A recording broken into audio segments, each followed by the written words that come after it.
في أوضة ضيقة حيطانها كأنها هتقفل على اللي ساكنين فيها، كان السكوت هو سيد الموقف.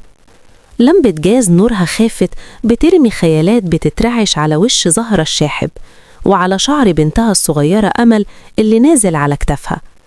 على الحيطة اللي في الوش كان في شرخ كبير كأنه راسم خريطة للزمن والحرمان وشاهد صامت على أيام كلها شبه بعض في قسوتها. قدامهم كان طبق واحد فيه كام حباية تمر وحتة عيش ناشفة. مفيش كلام كان بيتقال، أصل الجوع علمهم إن الكلام ما بيأكلش وإن النظرات كفاية عشان تنقل كل مشاعر الدنيا.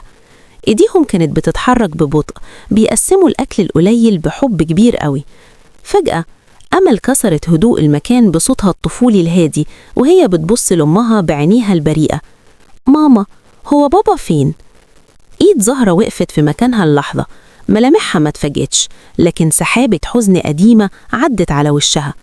ما نطقتش بحرف، أصل الجواب محفور في شرخ الحيطة وفي نور لمبة الجاز الخافت. بدل ما تتكلم فتحت دراعاتها وضمت بنتها لحضنها، حضن قوي كأنها بتبني حواليها سور يحميها من أي أذى. دفنت وشها في شعر البنت الصغيرة وغمضت عينيها. نزلت دمعة واحدة سخنة أمل ما شافتهاش، لكن تراب الأوضة العطشان بلعها في ساعتها. ضيف الليل النصيفي. في ليلة من الليالي البرد كان المطر بينقر على الصاج بتاع السقف والريح بتصفر من شقوق الباب الخشب القديم. زهرة كانت طفت لمبة الجاز عشان توفر الزيت القليل اللي فاضل، وقعدت في الضلمة تسمع نفس أمل المنتظم. وسط هدوء الفقر وأنين العاصفة سمعت صوت يدوب مسموع وسط دوشة المطر، صوت ننونة ضعيف وحزين كأنه خيط حياة رفيع بيتشبث بالوجود عند عتبة بابها. قامت بالراحة وفتحت الباب بحذر. البرد القارس دخل الأوضة. عند رجليها شافت حتة فرو صغيرة مبلولة بتترعش جامد، وعينين زي حبيتين زمرد خايفين بيبصولها من كتر الجوع والرعب. زهرة اتجمدت في مكانها، بصت على القطة الصغيرة وبعدين بصت على الترابيزة اللي عليها حتة العيش اليتيمة، كل اللي فاضل ليها ولبنتها لحد الصبح. جواها قام صراع من غير صوت، صراع بين عقلها اللي بيفكرها بجوع بنتها وقلبها اللي اتقطع على الروح الغلبانة دي. في لحظة الرحمة غلبت كل الحسابات، مدت ايدها اللي بتترعش وكسرت حتة صغيرة من العيش. صوت الكسرة الناشفة رن في الأوضة. وطت وحطت الحتة قدام القطة اللي كلتها بشراهة. هي ما كانتش بتقسم معاها عيش، دي كانت بتقسم معاها روحها، ودي كانت أول شرارة دفى تولعها بنفسها عشان تتحدى برد الواقع. كام يوم وعدى وانضم للقطة دي أرواح تانية جعانة وخايفة بيتجمعوا كل ليلة عند بابها وبقوا عيلتها السرية. عيلة ما بتطلبش حاجة، بتبادلها بس فتات العيش بخرخرة هادية تملى فراغ لياليها الطويلة. اللي عملته زهرة مفضلش سر الوقت طويل. في القرى الصغيرة الحيطان ليها ودان، الناس بدأت تبص لزهرة بصة مختلفة. كان في جارتها الطيبة أم سعيد، ست شعرها شاب من هموم الدنيا، كانت بتشوف في زهرة صورة من ماضي مش بعيد.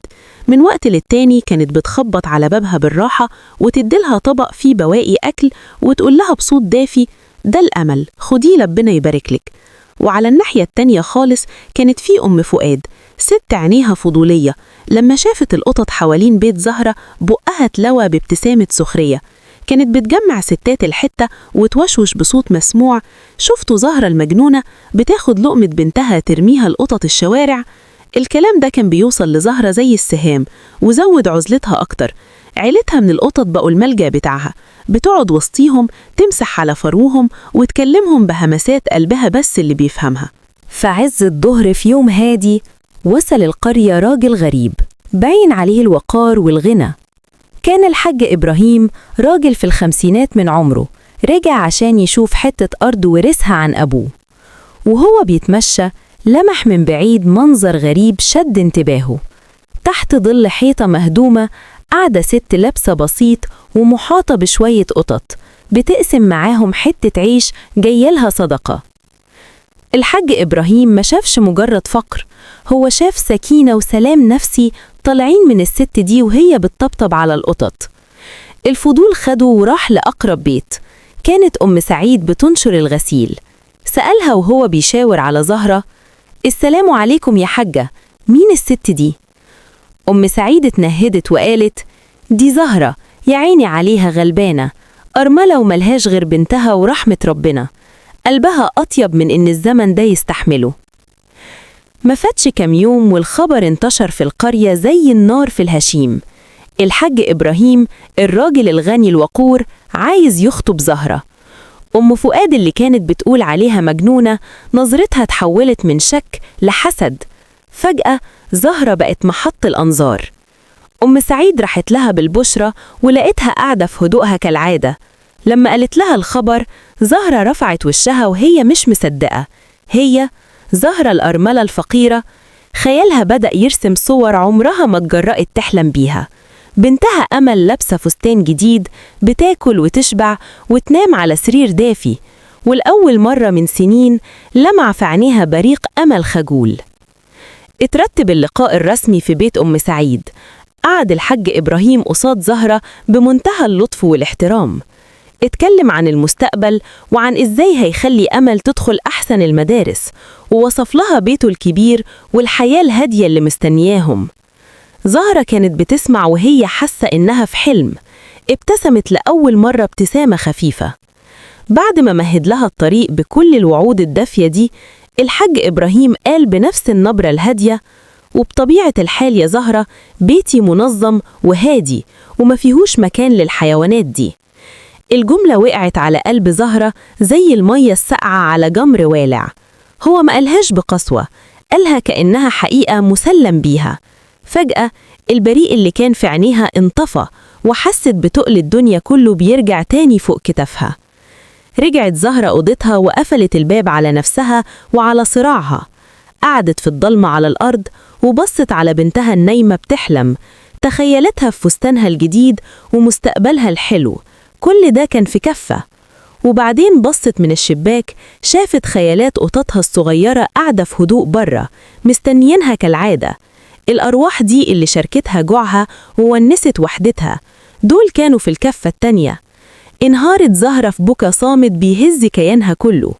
رفعت إيديها للسما وهي بتناجي ربنا: يا رب، يلي عالم بحالي دلني، أختار سعادة بنتي اللي شايفاها قدام عيني ولا رحمتي بالأرواح الضعيفة دي اللي انت سقتها لبابي؟